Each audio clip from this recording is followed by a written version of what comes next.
9월 3일 금요일 대놀뉴스 전해드리겠습니다. 대한치과의사협회 박태근 협회장이 임시 대의원 총회를 앞두고 전체 대의원들에게 간곡한 당부를 담은 서신문을 보냈습니다. 박 협회장은 강하고 바른 협회를 만들기 위해 임총에 보유된 안건에 대한 논란을 중지하고 모두가 한마음이 되길 호소했습니다. 대한양악수술학회가 대한치과의사협회 세부학회 인준기념 학술대회를 개최합니다. 이번 학술대회는 클리어 라이너 매치 올소네틱 서저리를 대주제로 9월 4일부터 10일까지 일주일간 진행됩니다. 턱관절장애 교육연구회가 9월 5일 본관모아에서 제6회 턱관절장애, 이갈이, 수면무호흡증, 임상완전정복을 주제로 원데이 세미나를 개최합니다. 이번 세미나에는 단연간 턱관절 치료를 해온 의정부 TMD 치과 김욱 원장이 연자로 나서 턱관절 장애에 대한 전반적인 이론을 설명할 예정입니다. 오스템 임플란트가 9월 마스터 코스를 개강합니다. 이번 베이직 마스터 코스는 오스템 트윈타워 AIC 연수센터에서 9월 4일부터 12월 19일까지 진행되며 네이처럼 치과 오경주 원장이 디렉터로 나설 예정입니다. 아이스바를 먹고 남은 막대기로 자신의 턱과 치아 건강을 진단할 수 있는 간단한 방법이 화제가 되고 있습니다. 경희대학교 치과병원은 아이스바 나무 막대기를 입에 물고 살짝 돌렸을 때 막대기가 쉽게 부러지면 건강한 치아로 볼 수 있다고 밝혔습니다. 대한치과의사협회 박태근 협회장이 임시 대의원 총회를 앞두고 기자간담회를 개최했습니다. 이 자리에서 박 회장은 31대 집행부 임원진에게 전원 사퇴, 부분 사퇴, 재임용 조건부 사퇴, 관련 안건 상정 등 경우의 수에 따른 제안을 내놨습니다.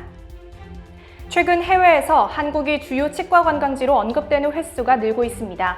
미국 텍사스 소재 의료관광공사가 운영하는 치과 관광 플랫폼 덴타베케이션에서는 한국 치과 관광을 상세히 소개하고 있습니다. 보건복지부가 제14차 혁신성장 빅3 추진회의에서 제약, 의료기기 등 혁신형 바이오 기업 육성 방안을 보고했습니다.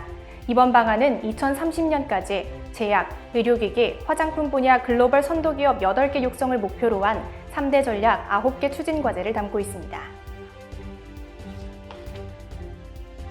2021년 2분기 보건산업 종사자 수가 97만 명을 기록하며 전년 동기 대비 4.2% 증가한 것으로 나타났습니다.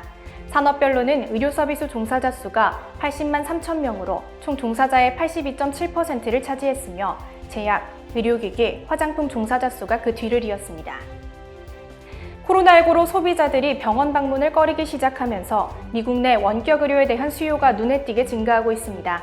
다국적 회계 컨설팅 업체 맥킨지에 따르면 미국의 원격 의료 활용은 코로나19 이전보다 약 38배가량 늘어난 것으로 나타났습니다.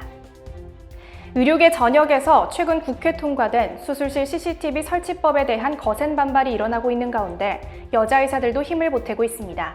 한국여자의사회는 수술실 CCTV 설치를 의무화하는 것은 의료인의 소신진료를 막는 악법이라며 개정안 통과를 즉각 철회하라고 촉구했습니다.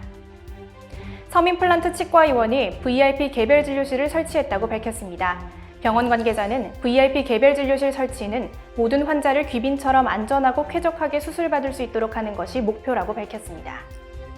대놀뉴스는 치과인 여러분의 제보를 기다립니다. 경조사, 인사동정, 봉사활동, 각종 행사 소식 등 치과계에 공유할 어떠한 소식도 좋습니다.